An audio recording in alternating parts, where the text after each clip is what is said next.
जब मैंने music production सीखा था तो मेरे पास सिर्फ कंप्यूटर था, उसमें मैंने क्रैक करके सॉफ्टवेयर डाल लिया टू बी ऑनेस्ट। और तब मैं अपने मॉम डैड को बोलता कि यार मेरे को पियानो दिला दो, तो वो बोलते हैं फिर ये खिलौना मांग रहा है, कुछ करना नहीं है इसको। तो मैंने जब सीखा ना प्रोडक्शन, तो मेरे को डर था कि मैं मॉम डैड से पियानो मांगूंगा, वो मेरे को मना करेंगे, मैं सॉफ्टवेयर से ही सीख लेता हूँ। तो मेरा सबसे पहले हाथ लोगों का इस पे बैठता है, मेरा हाथ कंप्यूटर पे बैठ गया। ठीक है। और फिर मैंने इसको बाद में देखा और हनी मैं सिंह का सुना था मैंने एक इंटरव्यू ना, वो कहता है कि मैं गया कहीं पे तो वो कहता है पेटी बजा के सुनाओ, कहते पेटी वाला बंदा चाहिए तो 2000 रुपए में आ जाएगा। मैं तो डिजाइन करता हूँ, तो ये डिजाइन पेटी बजाने वाला 5000 रुपए में आपको बहुत अच्छा मिल जाएगा, हाँ, लेकिन बजाना क्या है उसके लिए आप मुझे 10 लाख रुपए दे रहे हो। नहीं है, ये डिजाइनिंग है। हाँ, एक और प्रोड्यूसर है, डेड माउस करके नाम है उसका, बाहर का काफी फेमस इलेक्ट्रॉनिक प्रोड्यूसर है। उसके गाने हिट हैं और वो लाइक काफी पॉपुलर है, बट वो खुद ये प्ले नहीं करता।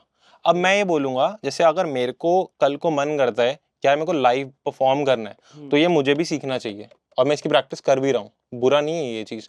बट मैं ये कह रहा हूँ, अगर आप पे ये नहीं है तो भाई गाने बना सकते हो, मैं आज भी बना रहा हूँ और काफी सिंगर और कंपनी से साथ भी काम कर रहा हूँ और मैं इसको छूता भी नहीं हूँ। मतलब वो भी तरीका है एक, इसके बिना भी बन सकता है। ठीक है। अब हमने वहाँ पे जो पियानो देखा था, मैं आपको यहाँ पे दिखाता भी हूँ। तो अब यहाँ पर पियानो देखने के लिए आपको याद होगा मैंने आपको बताया था कि ऑडियो में तो बनी बनाई ऑडियो हो जाएगी, पर कोई भी इंस्ट्रूमेंट को हमें प्रोग्राम करना है तो उसके लिए हम मिडी ट्रैक पे जाएंगे। तो अब यहाँ पे उस मिडी को प्रोग्राम करने के लिए एक मिडी ट्रैक को क्रिएट कर लेते हैं। अब क्रिएट करने के लिए अगर किसी को शॉर्टकट्स याद नहीं है तो एक बिगनर क्या कर सकते हैं, यहाँ पे राइट क्लिक करेगा, उनको यहाँ पे दिख जाएगा ऑडियो ट्रैक बनाने का ये शॉर्टकट है, इधर क्लिक कर सकते हैं। मिडी के लिए यहाँ है, इस पे क्लिक कर देते हैं, मिडी बन गई। अब इधर करते हैं जूम इन, तो जूम इन करके यहाँ पे जाते हैं थोड़ा लेफ्ट में, तो बेसिकली ये पूरा वही एरिया जो मैंने आपको बताया ये टाइमिंग है 0 to कितने सेकंड? ये हमारे बीट्स हैं। ठीक है। जो टेम्पो सेट किया था वही है? टेम्पो हमने यहाँ पे सेट करा था लेफ्ट टॉप पे, तो यहाँ पर हम सेट कर सकते हैं टेम्पो 100। तो यहाँ पे लेफ्ट टॉप से हमारी टेम्पो सेट हो जाती है। यहाँ पे हम पूरे गाने का स्केल भी चूज कर सकते हैं, बट इसको इग्नोर भी कर सकते हैं अभी के लिए। यहाँ पे हमारा प्ले, स्टॉप और रिकॉर्ड बटन है ऊपर, और ये काफी सारे एडवांस फीचर्स हैं जो कि अगेन डेली प्रोडक्शन में यूज में नहीं आते हैं। मिडी पे चलते हैं, अब जूम इन करेंगे तो आपको दिखेगा यहाँ पे ना बार्स बने आ रहे हैं, राइट। तो आपने कभी देखा कि बंदा टाइम से बाहर चला गया, तू टाइम पे नहीं गा पाता, या तू प्ले कर रहा है तो समय से बाहर जा रहा है, तो ये वो ग्रिड्स हैं। तो हम पूरा का जो गाना बनाते हैं ना डिजिटली, तो ये बहुत पॉसिबल है इजीली कि हम सब कुछ टाइम पे रखें। तो ये हमारी बार्स हैं, ये देखो एक बार है, ये एक बार, 2 बार, 3 बार, 4 बार, और ये जो बार्स हैं ये आगे ग्रिड्स में बटा हुआ है। तो इसको अभी हम म्यूजिक को क्रिएट करेंगे, हम खुद ही समझ जाएंगे। तो अब देखो मैं क्या करता हूँ, एक बार देख रहे हो ऊपर से दिख रहा है 1 से 2, एक बार, 2 बार, 3 बार और 4 बार, देख रहे हो 1 2 3 4। इसको सिलेक्ट करने के बाद मैं अब यहाँ करूंगा कोड। अब कोड करने के लिए, प्रोग्रामिंग करने के लिए राइट क्लिक करूंगा और यहाँ पे लिखा होगा इंसर्ट मिडी ट्रैक, इंसर्ट एम्प्टी मिडी क्लिप। ठीक है। अब जैसे मैं ये डेली करता भी नहीं तो मुझे याद भी नहीं था, क्योंकि मेरा हाथ बैठा हुआ है इस पे कमांड शिफ्ट एम पे, क्योंकि मैं शॉर्टकट डेली यूज करता हूँ। बट अगर कोई बिगनर इसको यूज करे तो राइट क्लिक करके बहुत सारे फीचर्स दिखेंगे। यहाँ दिखेगा इंसर्ट मिडी क्लिप, और यहाँ पे विंडोज में है कंट्रोल शिफ्ट एम, मैं मैक चला रहा हूँ तो कमांड शिफ्ट एम दिख रहा है मेरे में, मैंने खोल दिया। अब यहाँ पे देखो एक सेकंड के लिए, बाकी लोगों का ना अभी जो पियानो है वो कुछ इस तरीके से दिख रहा होगा, ऐसा मेरा भी कुछ ऑन था, बस बताता हूँ। तो अब देखो 2 ब्लैक कीज, देखो यहाँ पे दिख भी रहा है हमें, C, C sharp, D, D sharp, E, F, F sharp, G, देख रहे हो सारे के सारे नोट जो हम पियानो पे वहां देख कर आए हैं वो सब कुछ इधर है। और यहाँ पे आप जूम इन जूम आउट भी कर सकते हो। आप देखोगे वही पियानो को जो था वो बस खड़ा कर दिया गया। ठीक है। अब यहाँ से इसको हटाते हैं। अब मैंने आपको बोला आप सी मेजर बताओ कौन सी नोट्स थी, आपको मैंने बताया कि सी मेजर में सारी व्हाइट नोट्स आती हैं। ठीक है। ऐसी मान लो मैंने आपको बोल दिया कि सी माइनर बताओ, तो आप बोलोगे यार मुझे तो याद ही नहीं है। अब हमें वो फॉर्मूले याद रखने पड़ते, अब वो टाइम गया। और डिजिटली क्या कर सकते हो आप, यहाँ पे स्केल बटन ऑन करो और बोलो कि भाई मेरे को जो धुन बनानी है वो सी माइनर में बनानी है। तो स्केल या राग से ना बेसिकली हम एक इमोशन देते हैं। हो सकता है सी माइनर में जो हमने गाना बनाया वो एफ माइनर में थोड़ा अलग साउंड करे। थोड़ा सा समझाओ ये स्केल, इससे फर्क क्या पड़ेगा? ठीक है, तो सबसे पहले क्या करते हैं, सी माइनर को यूज करते हैं और एक कॉर्ड बना लेते हैं, ताकि फर्क हम फिर देखते हैं कि फर्क क्या आता है। अब आपको सी माइनर में पता ही नहीं था कि भाई सी माइनर में गाना या कॉर्ड बनाऊं कैसे, कुछ भी एक धुन भी कैसे बनाऊं, तो आपको यहाँ सी माइनर चूज करना है और हाईलाइट स्केल ऑन कर देना है।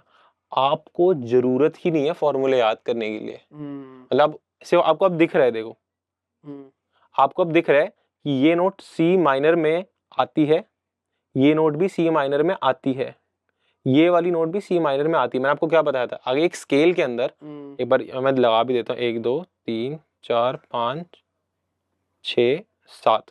मैंने आपको ये बताया था कि एक स्केल के अंदर कुछ सेट ऑफ नोट्स हैं, तो बेसिकली वो स्केल के अंदर वो नोट्स जब आपस में प्ले करी जाएंगी या साथ में उनको यूज करा जाएगा तो वो मधुर या अच्छा साउंड करेगा, मेलोडिकली अच्छा साउंड करेगा।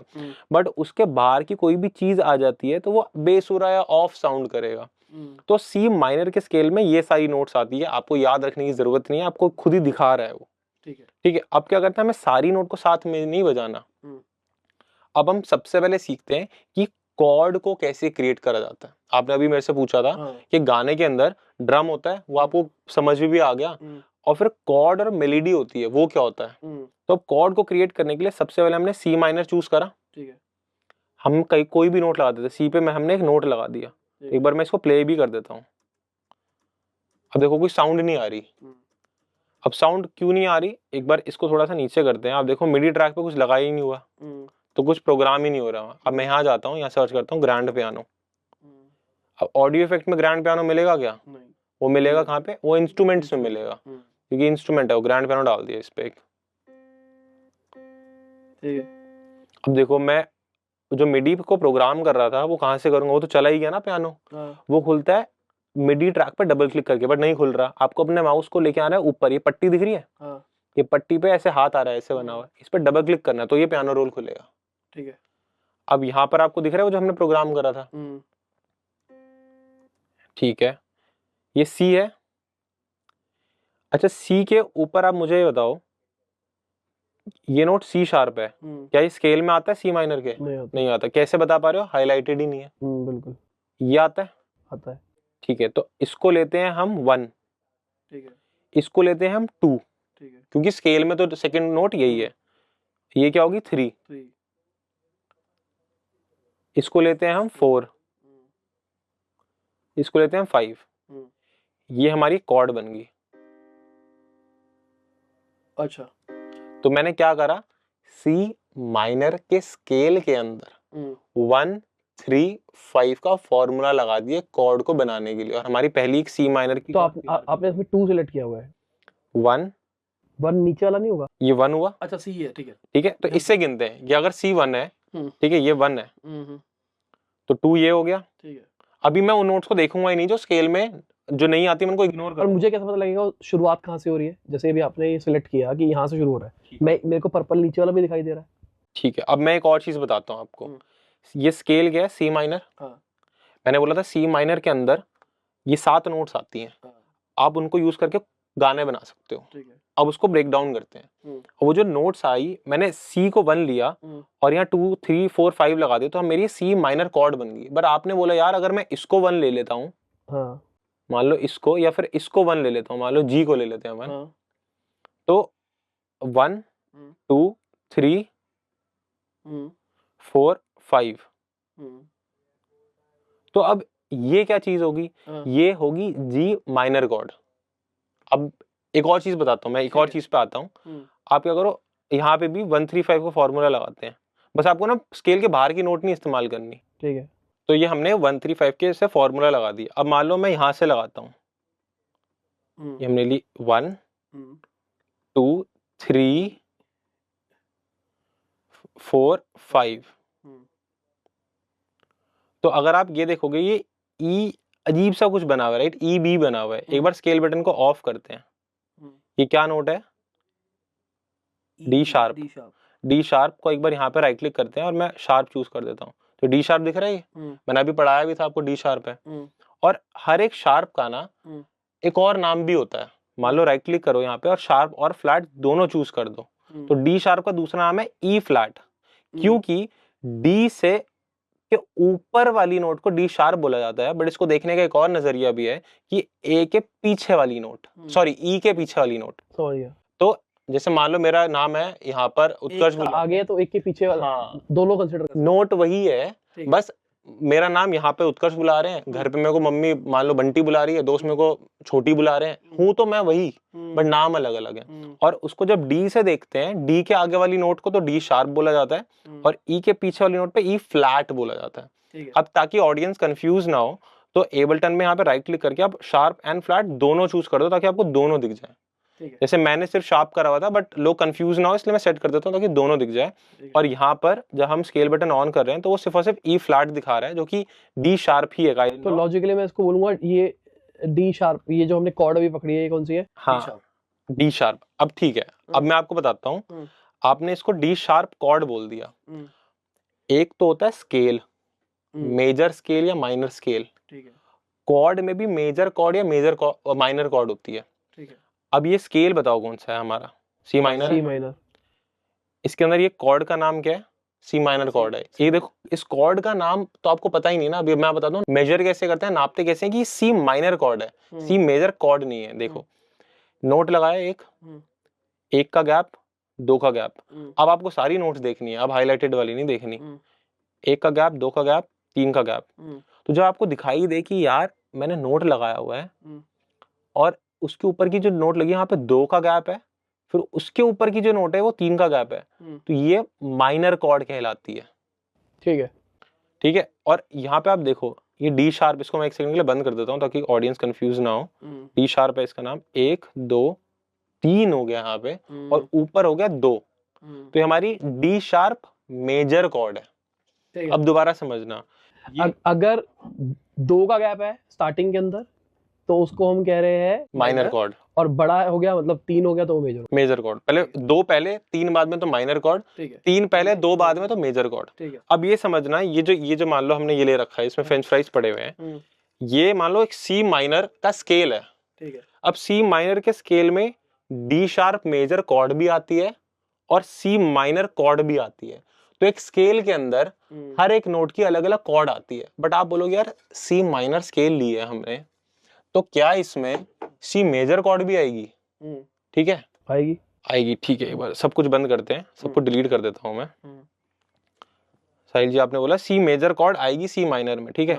सी मेजर कॉर्ड बनाते हैं, सी का नोट रखा 1, दो का गैप, ये तो माइनर बन रही थी राइट, इस बार तीन का गैप दे देंगे, ठीक है, फिर दो का गैप दे देंगे और ये तीन नोट लगा देता हूँ। ठीक है, पर हाईलाइटेड नहीं किया हमने। हाँ अभी मैं कर रहा हूँ, बस एक सेकंड देना। ये कॉर्ड का नाम क्या है? एक बस कॉर्ड का नाम पूछ रहा हूँ मैं। सी मेजर कॉर्ड है, देखो ना, पहले तीन का गैप हो गया, फिर माइनर कॉर्ड हो गया, दो का गैप हो गया। अब देखते हैं कि क्या ये कॉर्ड सी माइनर के बाल्टी में या स्केल में आती है। देखो नहीं आती, ई नोट ही नहीं आता इसमें। तो स्केल एक बाल्टी है जिसके अंदर अगर आप देखोगे तो बहुत सारी मेजर कॉर्ड और माइनर कॉर्ड्स भी है, बट सारी कॉर्ड नहीं जाती। आपको देखना पड़ेगा लगा के कि भाई सी माइनर स्केल के अंदर ये मेजर कॉर्ड नहीं जा रही सिर्फ और सिर्फ ई के कारण। अब इसको लेके जाने के लिए हमें क्या करना पड़ेगा, एक नीचे करना पड़ेगा। तो चली गई है, देखो देख रहे हो, अब आ गई, पर अब इसका नाम बदल गया, दो का गैप और अब तीन का गैप हो गया, तो ये माइनर कॉर्ड बन गई। तो मैं इसको कैसे समझता हूँ कि स्केल है ना, मान लो सी माइनर स्केल है, सी मेजर स्केल है, डी मेजर माइनर स्केल है, ये सारी बाल्टी रखी है मेरे। तो जैसे मेरे को जो स्केल समझ में आता था वो होता था कितना ऊंचा गाता है बंदा, ठीक है। अगर वो सी में गा रहा है और डी में गा रहा है, डी में हल्का गाता है, सी में और तीजा गाता और ऊंचा गाता है, उसमें और ऊंचा गाता है। तो मेरे को तो ये लगता था। तो ये है, ये इसलिए ये जो आप कह रहे हो गलत नहीं कह रहे आप, क्योंकि अगर मान लो मैं सी का जो स्केल लेता हूँ और अगर मैं ए का स्केल ले लेता हूँ, तो ए का स्केल थोड़ा ऊपर से, शुरुआत ही उसकी ऊपर से होती है ना, तो आप कहीं ना कहीं सही हो। बट इसको म्यूजिक बनाने के लिए इस तरीके से नहीं देखा जाएगा, क्योंकि आप सिर्फ वोकल साइड के पर्सपेक्टिव से बात कर रहे हो, अभी म्यूजिक के साइड के पर्सपेक्टिव से आप बात ही नहीं कर रहे। ठीक है, म्यूजिक के साइड के पर्सपेक्टिव के लिए बस आप ये सोचो, आपके पास बड़ी सारी बाल्टियां हैं, एक बाल्टी के ऊपर नाम लिखा हुआ है सी माइनर, एक बाल्टी के ऊपर नाम लिखा हुआ है सी मेजर और उसके नीचे लिखा हुआ है स्केल, तो बाल्टी है। अब उस बाल्टी की जब आप अंदर देखते हो तो सी माइनर की बाल्टी में आपको सी मेजर कॉर्ड नहीं दिखेगी, क्योंकि वो आती ही नहीं उसके अंदर। तो हमें देखना है कि यार हमें कौन सी बाल्टी यूज करनी है यार नहाने के लिए, फिर आज कौन सी बाल्टी यूज करनी है हमें गाने बनाने के लिए,